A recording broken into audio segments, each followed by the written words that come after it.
Let's start off our conversation looking at the intergenerational connection at the state of the brotherhood of Black men in America. Do we as Black men have, from various generations, understand each other? Is there open-mindedness between the generations? What's the level of communication that we have? Jakari, I'm going to ask you to take that. Do we understand each other? Is there open-mindedness between the generations? And what's the level of communication? Well, that's a really action-packed question. It's like 3 parts, so I'm gonna do this take bit each by part. bit. All right. So the first part of it was, Brother Eugene, say it one more time, please. Yeah. Do we understand each other? I think there's an underlying understanding when it comes to men. Like when you start the coming of age, there's a certain understanding, but I think as generations begin to progress, that understanding begins to dwindle. Especially as I think a lot of the older generation, when it comes to our generation, they begin to scold or look at you as lesser than in a lot of situations that they might have been able to persevere in. And a lot of times it's like an underlying sense of judgment, it feels like, instead of a sense of wisdom.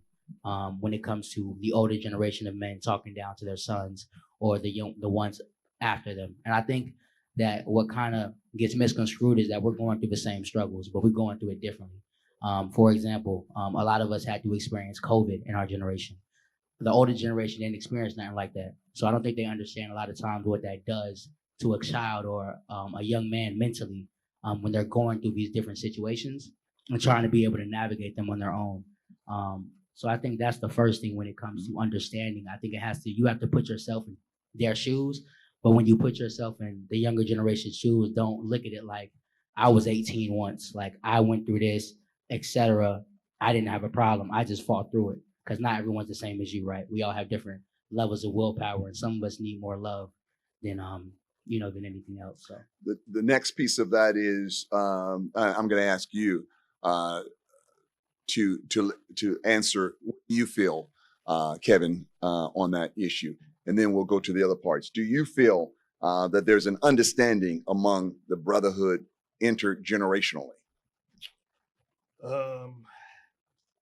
And Kevin is 34, so he's at the top of the focus. Right. But I told him not to forget from whence he's come. So he's speaking from 18 to 34 wisdom. Exactly. So for me, I was born right on the cusp of the 80s and so I'm a millennial, 1990, right on the cusp of the 80s, where hard work was the only thing that worked, where we went into the age of technology, internet, and things like that.